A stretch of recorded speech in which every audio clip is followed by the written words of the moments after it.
From the most trusted names in local news, KDPG Sunday Edition. Good morning and welcome to the KDPG Sunday Edition. I'm Ken Rice. African American residents in Pittsburgh are worse off than in almost any other mid-sized city. That's one of the conclusions of a study done by sociologists at the University of Pittsburgh. Other numbers were what the mayor called third world. The black infant mortality rate is higher here than in 94% of similar American cities. Black women in Pittsburgh are 5 times more likely to live in poverty than white men are. So what can be done? How can city policy begin to close some of these gaps? This morning on the KDPG Sunday Edition, we'll talk with one of the sponsors of a bill declaring racism a public health crisis in Pittsburgh. City Council member Reverend Ricky Burgess is here. We're also joined by Jerry Miko, Senior Assistant Managing Editor for the Post-Gazette. Reverend, thank you very much for joining us. Thank you for having me.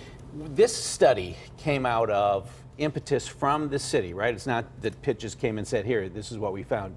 Give me an idea of how this originated and what the goals were in deciding to take a hard look at these issues. I think it's two separate things. The city's Gender and Equity Commission conducted a report by the University of Pittsburgh researchers to find out inequalities along race and gender. And they came up with the startling fact that race, even race more than gender, is a determining factor of outcomes for people in the city. That is, if you're African American, you're going to be lower in terms of achievement rate, income, housing opportunity, criminal justice outcomes, all those things. And that has been historic for many, many years in Pittsburgh. And it led Councilman Lavelle and I then to find research out of Wisconsin, where Milwaukee County and the city of Madison declared racism a public health crisis and started looking at this through a public health lens. So we're not talking about individual acts of discrimination that someone calls someone a name, but we're looking at the outcomes for African Americans in the city. And when you compare the outcomes for African American people, black people, men and women in this city, the outcomes are devastating and horrendous. And we've written legislation at first to say there's a public health crisis. In fact, if you come to my area, Larmer and Point Breeze actually touch each other in one point. In one place, Larmer has one of the lowest life expectancies in Allegheny County, and Point Breeze has some of the highest life expectancy in Allegheny County. And the only way you can account for that difference is race. Yeah, I have one statistic that came out of the report. It compared Highland Park with Larimer and said in Highland Park, adults can expect to live to 84 on average, and in Larimer, 62. They touch each other. Yeah. So did anything really surprise you greatly in this study, or did you kind of know it in your gut? I was born and raised in Pittsburgh, right? I bleed black and gold. And so, no, it didn't surprise me. I've been saying these things for several years. The interesting part is that now we have an independent study who has said that, an author who has said that, commissioned by the city, and then we had a post-agenda with professors from Pitt, from the School of Health, sociology, a variety of departments who confirmed that this is true. This is not just a local problem, though. This is a national problem. But locally, this is not a problem just for African Americans. Because of this reality that the effects of racism are devastating to African American communities, we can't attract the talent that we need. We can't get African Americans to stay here long term. They leave. And so if we're going to be a great city, and I think we're a good city, but we can be a great city, we're going to have to find a way to make us much more inclusive and much more diverse. Gotcha. How do you get your arms around that? When people saw this report, I think a lot of people said, sure, it's a problem, let's work on it. But how do you get there, Councilman? What's the first step? What's the next steps that the city needs to take? Because the city will get better if this issue gets to be looked at hard and resolved in some cases. So what you're seeing actually is a second wave of legislation that Councilman Lavelle and I have offered. The first one talks about how Pittsburgh directors must give accountability reports in the budget cycles in terms of what they've done for equity and diversity. And so we've hired a policy, equity, diversity, inclusion policy manager at council. So we've already begun this process. And now with this legislation, not only are we going to name it a public health crisis, but we're going to create a high-level policy leadership council that begins to put up with solutions. But at the end of the day, the solution is, we know what it's going to look like. It's going to look like Larmer. If you come to Larmer, you see a place that had a choice grant application. choice grant application for HUD, $10 million, leveraged to $200 million of the development. But it wasn't just brick and mortar. We put money into education. We put money into preschool education. They put money into job training. And they have, although in Lombard, the residents of those choice homes have some of the highest outcomes of African Americans in my district. And so it's going to be, we have to be very intentional of creating multiple interventions for African Americans. The example I give everyone is simple. Imagine if lions picked zoos versus zoos pick lions, right? If you were a lion and you went to a zoo and all the lions were well fed and happy, and you went to another place and the lions were starving, you would never go to the place where the lions were starving. You would go to the place where the lions were healthy.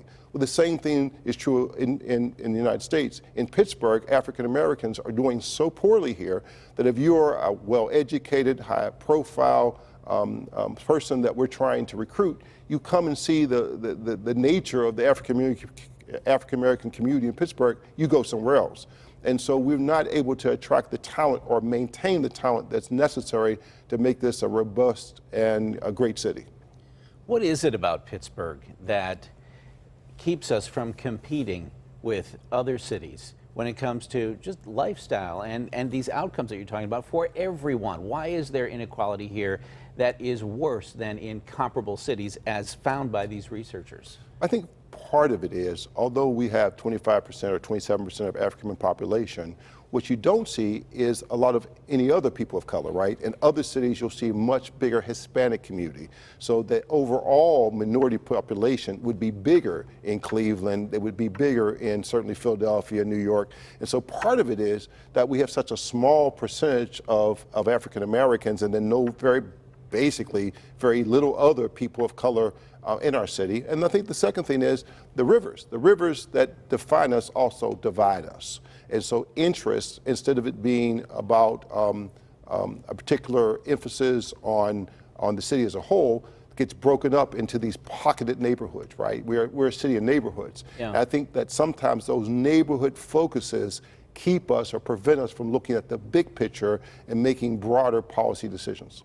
Is there something about the way Pittsburgh has developed over the decades? Is this a generational thing? Is there a reason that Cleveland became a more vibrant center for minorities than did Pittsburgh?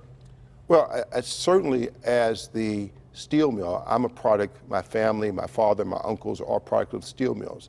As the steel mills closed, there was not replaced by another place where relatively, moderately educated high school diploma people could make living wage jobs. And so you became an ads and meds culture in our city, but it took a lot of education. And so part of it is if you're trying to find a place to make middle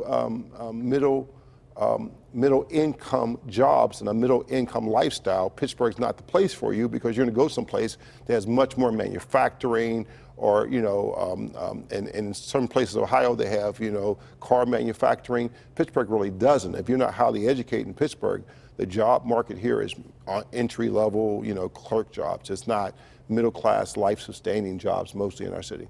There are a lot of touch points in this study of what should be done better. Two that come to mind from right away: education, because if you educate the population toward better jobs, if you will, they'll have that opportunity. But you mentioned something you just said about what we would call mid-level jobs. The second thing would be the justice system, the criminal justice system. How do you get your arms around two really big, important areas: education, criminal justice?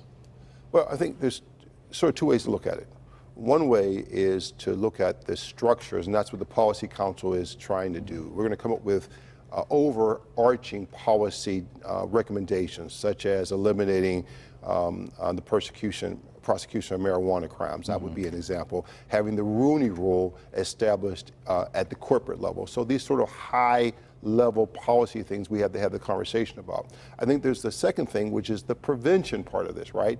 We have young African-American children and young adults who, if we pour into them resources to close the achievement gap, to give them hope. And part of this is changing their community. If you grow up in a community that's desecrated, and a lot of people, when they talk a lot about gentrification, but we don't talk about the opposite part, which is black flight. in poor communities, every week, a family or two move out by choice because the community has been devastated. So part of it is you have to rebuild their communities so they see themselves different. And when you see your community different, you see yourself different, you see your family different, you have hope and believe you can achieve. We have just about a minute to go. You mentioned the Rooney Rule at the corporate level. I think people understand what the Rooney Rule means in the NFL, that if there's a front office opening, teams need to consider, if not interview, minority candidates. How could you institute that at the corporate level? Are you going to tell PNC who they can interview or who they need to interview before they fill a job? Yes. I think it took a lot of courage for Dan Rooney to do this. He is a hero of mine, and I think the Steelers have set the bar high in terms of what's possible.